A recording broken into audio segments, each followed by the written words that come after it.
Assalamualaikum warahmatullahi wabarakatuh. Alhamdulillah wassalatu wassalamu ala Rasulillah wa ala alihi wasahbihi wa man walah. Amma ba'd. Muslimin dan muslimat, tuan-tuan dan puan-puan yang Allah rahmati, lagi Allah kasih sekalian, alhamdulillah, segala puji bagi Allah Subhanahu wa taala. Kita menunjukkan rasa syukur kita yang tidak terhingga kepada Allah.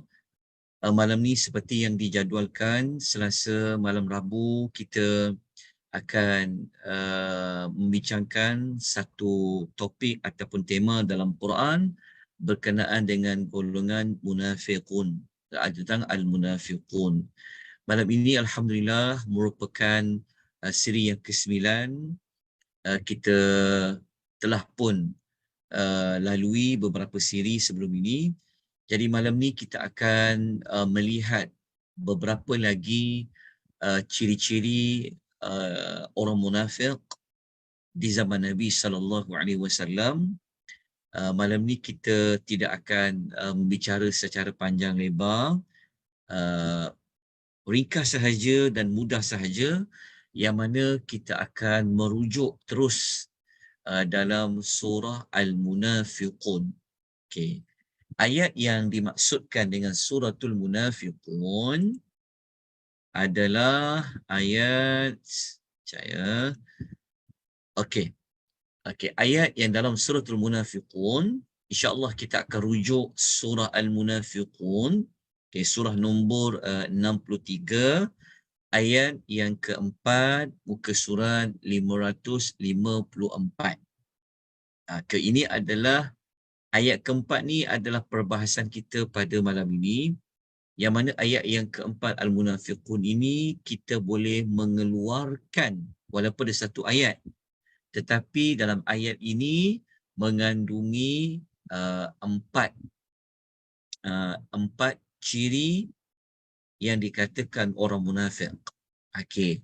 Ciri yang pertama, yang mana kalau kita kombinasi daripada siri yang ke-8 dan sebagainya, jadi malam ni kita dah sampai ciri yang ke-37.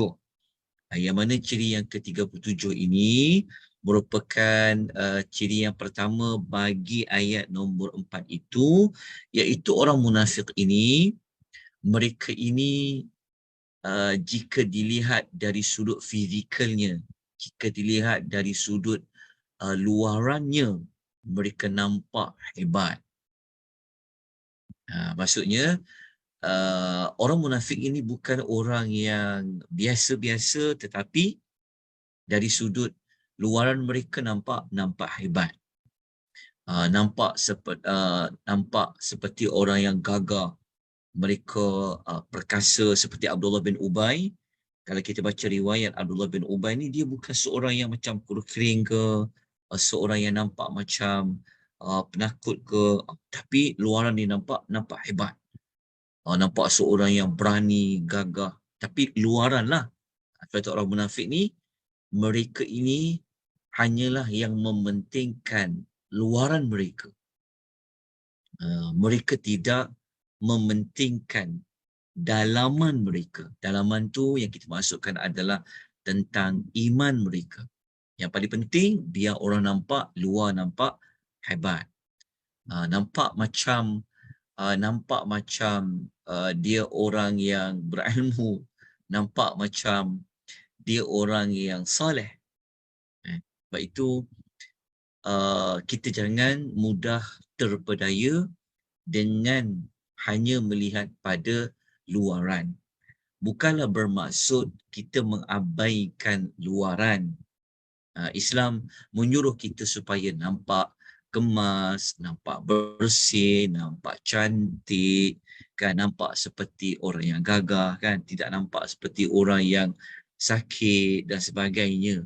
Tetapi bukan niat kita, maksudnya bukanlah niat kita seperti orang-orang yang bersifat munafik. Okey. Nombor 37 ini kita akan sebut nanti ayatnya, tapi saya nak terus pergi kepada ciri yang ke-38. Ciri nombor 38, nanti kita akan tengok ayat dia. Okey, ciri yang ke-38 masih lagi merujuk pada suratul Al-Munafiqun ayat 4. Yang mana kita akan dapati orang munafik ini, mereka ini, kejap ya. Oh, saya, kejap. 38, orang munafik ini, mereka ni sebenarnya, walaupun luar nampak hebat, tetapi sebenarnya di sisi Allah, di sisi Islam, orang munafik ni tak bagi manfaat apa-apa pun. Tak datang faedah pun kepada Islam, kepada tidak memberi faedah pun kepada kemenangan Islam. Kerana apa? Kerana orang munafik ni kita dah sebut hatinya sangat kotor. Mereka tidak suka kepada Islam. Jadi orang munafik ni kita kata umpama, nanti kita akan tengok Allah mengatakan dia umpama seperti mana kayu. Umpama kayu. Kayu ni kita tak boleh gunakan dia untuk apa-apa. Melainkan maksudnya kayu ini kalau macam kayu, dia tidak boleh memberi manfaat apa-apa, melainkan kayu tu kalau kita guna buat kerusi ke, buat meja ke, buat buat sesuatu yang boleh digunakan. Kalau hanya semata-mata kayu, maka ia tidak memberikan faedah. Jadi Allah gambarkan orang munafik ini, mereka seperti kayu yang bersandar. Jadi kita akan baca ayat dia, insya-Allah. Okey. Kemudian ciri yang ke-39, mereka ini sebenarnya adalah manusia yang sangat takut. Mereka ni sentiasa dalam keadaan ketakutan. Kita pernah bincang sebelum ini, orang munafik memang takut nak pergi perang. Itu memang salah satu cirinya. Tapi bukan pergi perang saja sebenarnya. Orang munafik ni, dia orang yang sentiasa dalam keadaan yang takut, dia cemas. Dan orang Islam, dia cemas kalau ada mana-mana wahyu yang turun. Mereka takut dengan kalau ada apa-apa perintah yang perlu dilakukan. Mereka takut. Takut serba-serbilah. Takut nak perang, takut nak derma harta. Okey, itu orang munafik. Jadi ke-9. Nanti kita akan tengok ayat dia. Lepas tu satu lagi, saya sebenarnya tertinggal satu lagi. Okey, cuma okey, nanti saya akan sebutkan. Okey. Satu lagi, orang munafik ini Allah istiharkan mereka sebenarnya adalah bukan kawan, bukan teman bagi orang Islam. Tetapi mereka ini adalah musuh bagi orang Islam. Maka kalau ia musuh, maka kenalah berhati-hati. Okey. Dalam satu lagi mungkin saya tak letakkan, nanti saya akan tunjukkan kat mana yang saya tak letakkan satu lagi, tapi boleh kita ambil maklumat itu. Okey, jadi nak tahu dengan lebih lanjut, jom kita tengok ayatnya. Kita tengok ayat yang keempat. Okey, Allah berfirman, ya, a'udzubillahi minasyaitonirrajim. وَإِذَا رَأَيْتَهُمْ تُعْجِبُكَ أَجْسَامُهُمْ وَإِنْ يَقُولُوا تَسْمَعْ لِقَوْلِهِمْ كَأَنَّهُمْ حُشُبٌ مُّسَنَّدَةٌ يَحْسَبُونَ كُلَّ صَيْحَةٍ عَلَيْهِمْ هُمُ الْعَدُوُّ فَاحْذَرْهُمْ. Itu ayat yang keempat. Ayat keempat ni kita lihat dia punya terjemahan, lepas tu kita kembali melihat ciri-ciri bermula nombor berapa tadi, 38 ya. Tengok pada mula kita ambil nombor 38 lah. Okey. 37 ya. Okey, 37. Okey, kita tengok ayat dia. Okey. Allah mengatakan, dan apabila engkau, iaitu Nabi Muhammad, ataupun merujuk juga kepada orang-orang yang beriman, kalau memperhatikan mereka, mereka ni siapa? Adalah orang munafiqun. Macam mana kita boleh mengatakan ia merujuk kepada golongan al-munafiqun? Maka kita kena tengok pada ayat yang sebelumnya lah. Sebab ini kan ayat yang keempat. Jadi kalau kita baca ayat nombor 3, ayat nombor 2, ayat nombor 1, memang perbincangannya tentang al-munafiqun. Jadi mereka ni apa? Engkau akan kagum, tu'jibuka, engkau akan rasa takjub dengan tubuh badan mereka. Ni kita sebut ciri yang ke-37 tadi tu. Ni. Maksudnya kalau kita letak di dalam ayat ini nombor 1, tengok kagum tu pada tubuh badan mereka. Apa maksud pada tubuh badan mereka ni? Kalau ulama ulas, ialah nampak macam maknanya nampak luaran dia seperti orang yang seperti kita ulas tadilah. Okay, kalau berperang tu nampak macam dia ni boleh digunakan ni untuk berperang ni kan. Tapi walaupun badannya sasa kuat, tapi sebenarnya lain, sangat takut.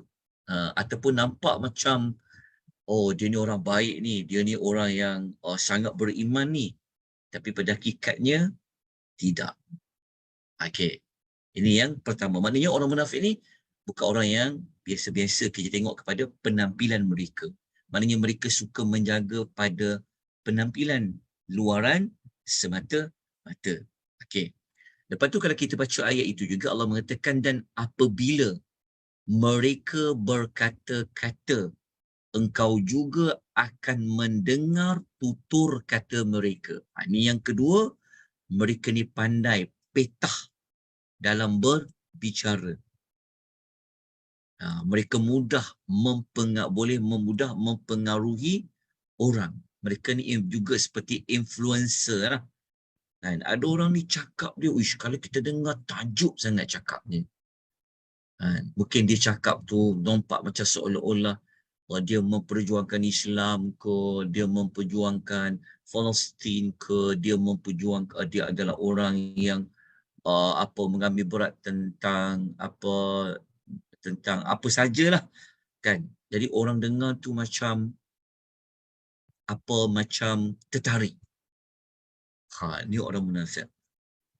Kita cuma kenapa saya tak letakkan yang kedua dalam ciri yang ke-9 pada malam ini, sebab sebelum ni kita dah masukkan dah tentang orang munafik pada kata-katanya. Cuba kita tengok kembali. Ingat lagi tak? Kita ada sebut sebelum ini. Kita tengok sekejap. Ada ke tak ada? Kita sebut dia dekat nombor berapa? Sekejap ya. Okey, kita letak dia. Ni. Dekat contohnya macam nombor 27, orang yang manis mulutnya. Boleh dikaitkan dekat situ jugalah. Sebelum ni kita kaitkan jap. Saya sebut apa lagi. Okey. Ni kita sebenarnya saya tak ambil sebab dia boleh dikaitkan juga dengan ciri yang ke-27 tu.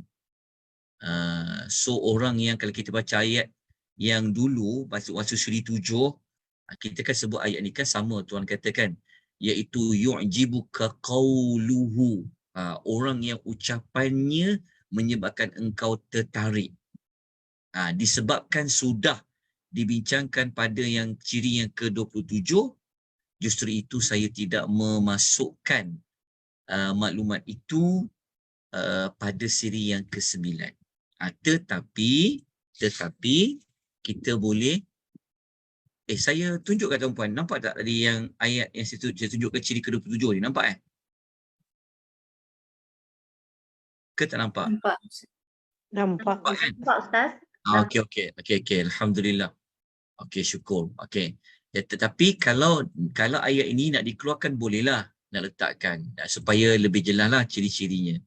Okey, sini nombor satu. Okey, nombor dua pada kata-kata mereka. Okey. Okey, yang ketiga orang munafik ni, mereka ini seakan-akan kayu yang tersandar. Yang ini yang kita kata orang munafik ni tak berguna pun, tak beri manfaat apa-apa pun. Mereka ni umpama kayu. Kayu tu pun kalau nak ditegak, kayu tu pun dia tak boleh berdiri dengan sendiri, melainkan ia terpaksa diletakkan secara bersandar. Ini adalah perumpamaan bagi orang munafik. Allah nak kata orang munafik ni tak guna, kan, tak memberi faedah pun kalau mereka ni menjadi Islam, kan. Jadi Allah misalkan mereka seakan-akan kayu yang tersandar, musannadah tadi. Nampak tak? Sepatutnya mereka apabila mereka menjadi Islam, patutnya mereka kena kuatkanlah Islam tu, kan, beri faedah kepada agama, boleh menguatkan tentera orang Islam ke, tetapi tidak pada orang munafik. Okey.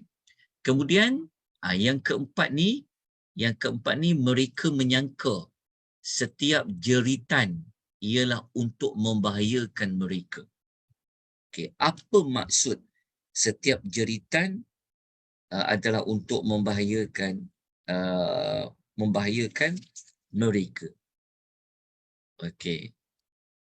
Maksud dia, kalau ikut tafsiran Ibnu Katsir, dia kata setiap kali berlakunya peristiwa ataupun berlakunya perkara yang menakutkan, mereka mengira dengan rasa pengecut bahawa perkara itu tertuju kepada mereka.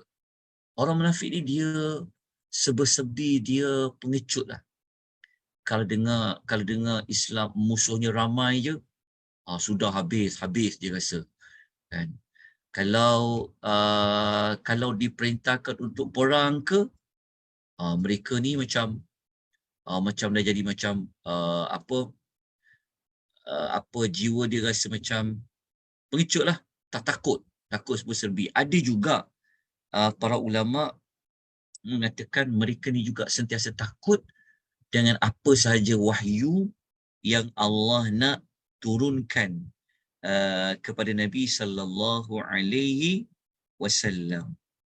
Macam kita pernah sebut sebelum ini, setiap kali turunnya wahyu daripada Allah, mesti Allah bongkarkan tentang orang munafik. Jadi salah satu sudut sisi mereka takut, sentiasa takut ni apa? Mereka takut kalau Allah bongkarkan rahsia mereka, kan, perangai mereka. Itu adalah orang munafik. Orang munafik ni juga boleh kita katakan orang yang macam dia mudah termakan cili lah. Kata orang, kan, kalau siapa yang makan cili, dia lah terasa pedas. Seorang munafik ni orang yang seperti orang yang sentiasa macam rasa macam, diorang ni nak kata kat kita ke, ayat Quran ni nak kata dekat kita ke? Dia jadi macam tu dia punya perasaan dia. Okey, itu perkara yang keempat tu. Lepas tu dalam ayat ni juga, kalau kita tengok kalau kita letak yang kelima, inilah yang Tuhan kata, mereka ini adalah musuh yang sebenarnya, maka waspadalah terhadap mereka. Terbalik saya, tuan-puan, ya. Ni sepatutnya terish kat sini. Nanti saya hantarkan nota daripada tuan-puan. Okey. Mereka musuh yang sebenarnya, maka waspadalah terhadap mereka. Maknanya orang munafik dia bukan kawan kita. Dia bukan teman baik. Tapi sebenarnya dia adalah musuh. Kenapa Allah mengatakan musuh sebenar? Kerana kalau orang kafir, mereka kita nampak kekafirannya. Nampak jelas depan mata kita. Tapi orang munafik, kita tak tahu.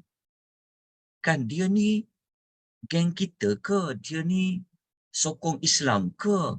Dia ni ada seteru dengan orang kafir ke, ada seteru dengan orang Yahudi ke, ataupun macam mana.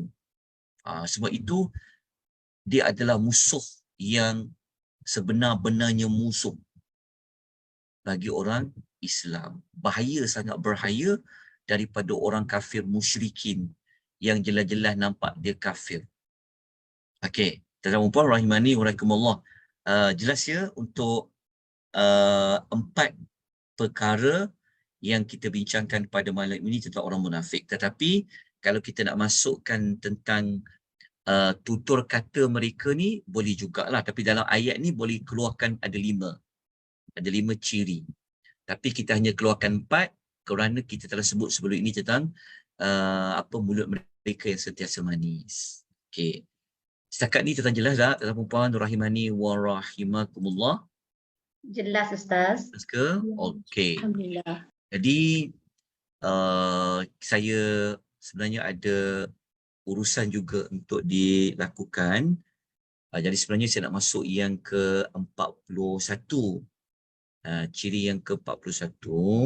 Sekejap ya. Tengok sekejap ya. Okey, ciri ke-41 tu. Ciri satu tu, mereka ni sebenarnya tidak memiliki kesatuan. Kesatuan dengan apa? Nanti kita akan bincangkan. Ini agak panjang sedikit. Lepas tu kita nak sambung lagi nanti perangai mereka ni macam syaitan. Nanti kita akan bincang pada siri ke-10 ya. Tuan-tuan dan puan rahimani wa rahimakumullah. Jadi malam ni dengan kadar ini sahaja yang dapat saya kongsikan. Walaupun pendek, tapi kita dapatlah penambahan lagi beberapa ciri-ciri orang munafik. Okey, maka semakin jelaslah kepada kita tentang apa? Macam ya. Semakin jelaslah kepada kita.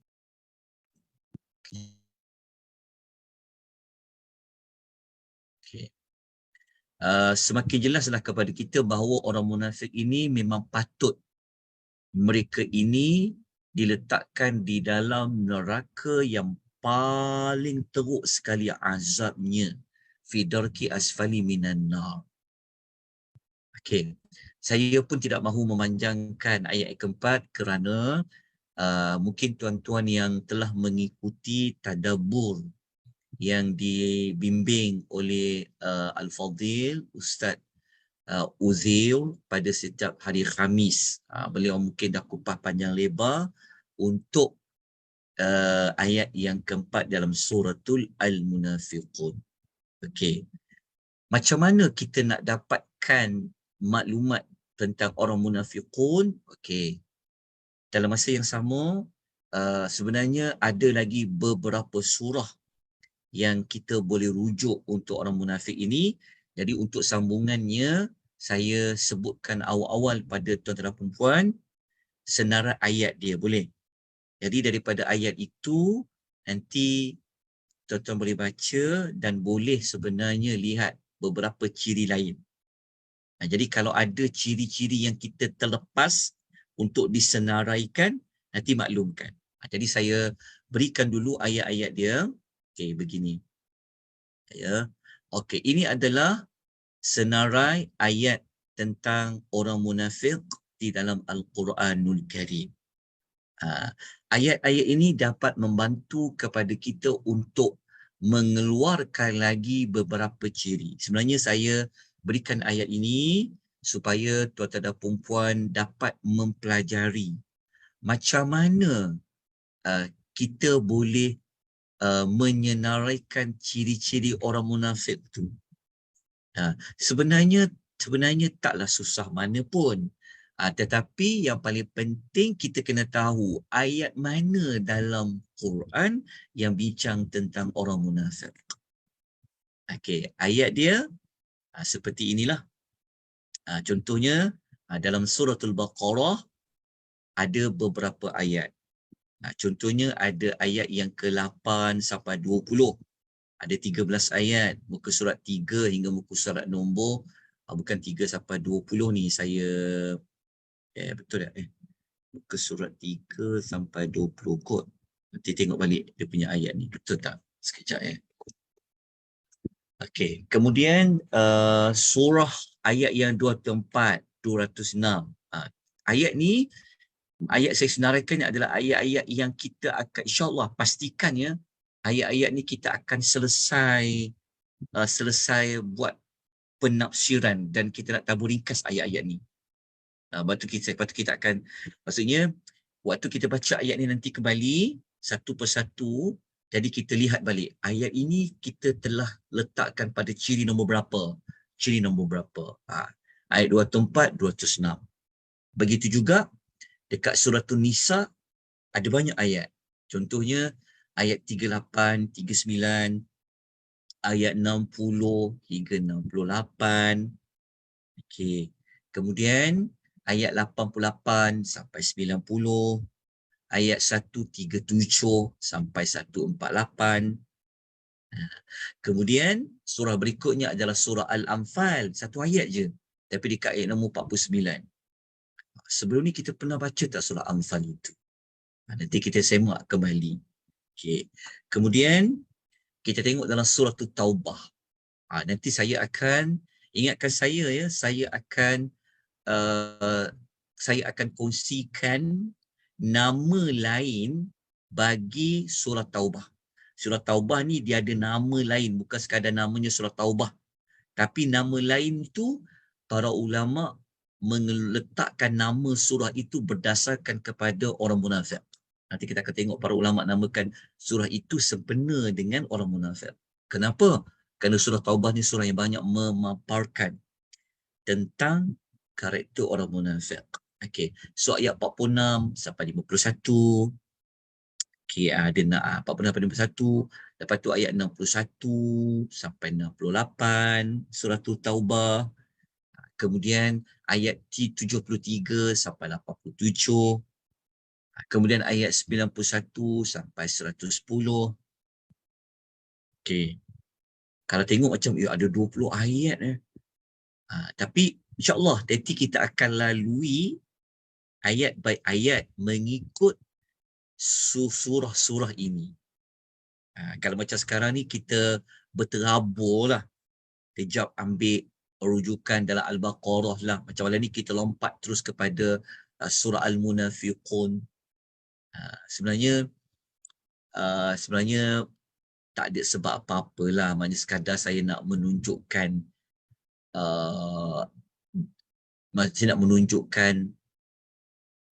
setiap juzuk-juzuk ni, banyak juga tentang orang munafik sebenarnya. Okey. Kemudian kita tengok ayat lain. Contoh ni ayat 110. Saya kuningkan ni sebab saya belum letakkan muka surat yang sebenar. Okey. Kemudian ayat 125 sampai 129. Okey. Kemudian surah Al-Ahzab ada satu ayat. Itu ayat nombor 73. Orang munafik. Lepas tu suratul Fatah. Ayat nombor 6. Ayat 11 sampai 13. Tak apa, tuan-tuan jangan bimbang kalau tak sempat nak salin. InsyaAllah nanti saya akan beri nota ni malam ni insyaAllah.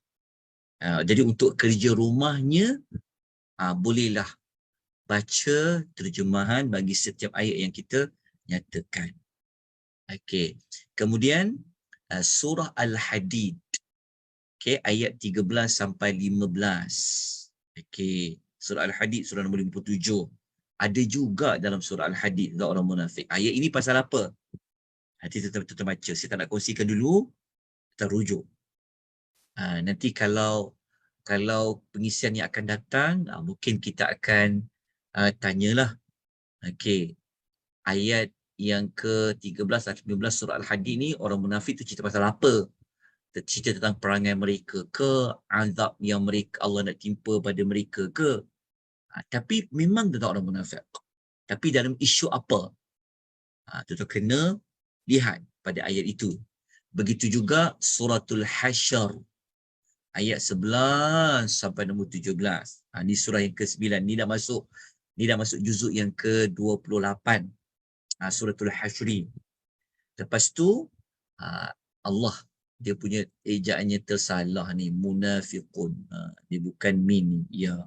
Munafiqun ayat 1 sampai 8. Ada 7 ayat dalam suratul Al-Munafiqun. Tapi dia sebenarnya sampai ayat nombor 1 sampai 3 kan. Tak apalah, ambillah ke 8 ayat yang pertama ada kaitan orang munafiqun. Setakat ini ya, secara jelas tentang orang munafik ni pada surah-surah yang saya bacakan ini. InsyaAllah kita akan pastikan, kita mohon rahmat dari Allah, bantuan dari Allah. Allah pemudahkan pengajian kita, kalau boleh kita nak faham ke semua ayat-ayat yang telah pun kita senaraikan. Sebenarnya ayat ni saya boleh bagi pada siri yang pertama dulu. Tapi saya memang simpan untuk di hujung, supaya apabila tuan-tuan dah tahu ciri ayat-ayat rujukannya, maka kali ini untuk siri yang ke-10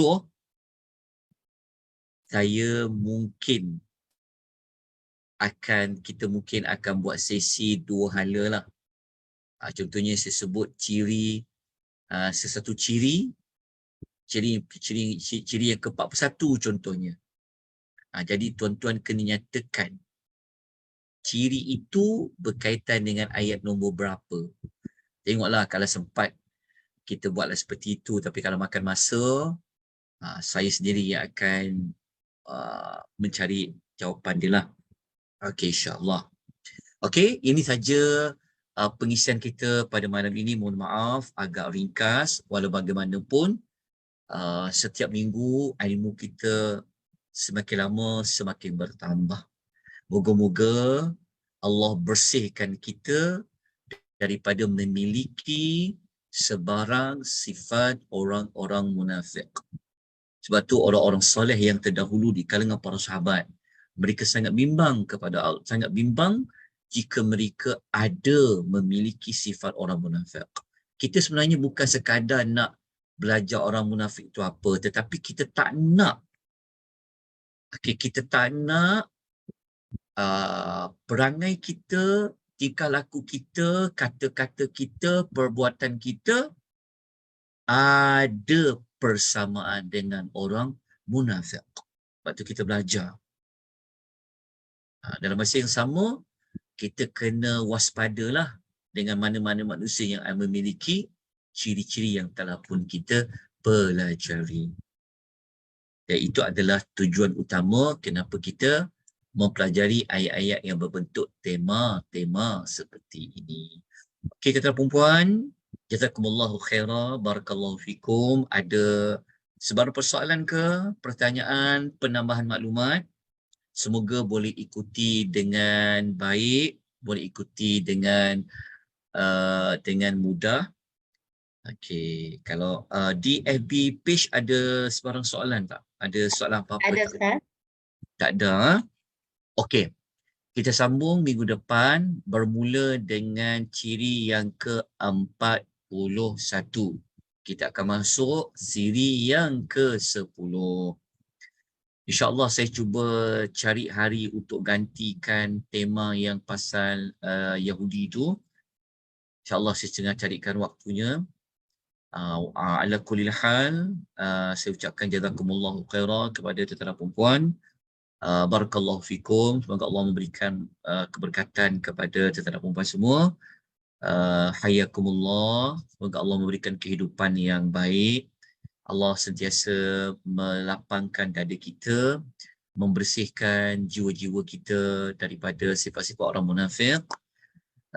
Kemudian semoga Al-Quran menjadi cahaya dalam membimbing kita untuk kita meneruskan sisa baki hidup yang ada. Semoga kita benar-benar menjadi seorang yang benar-benar Islam, benar-benar beriman. Jadi kita sudahi dengan tasbih kafarah dan suratul Asr.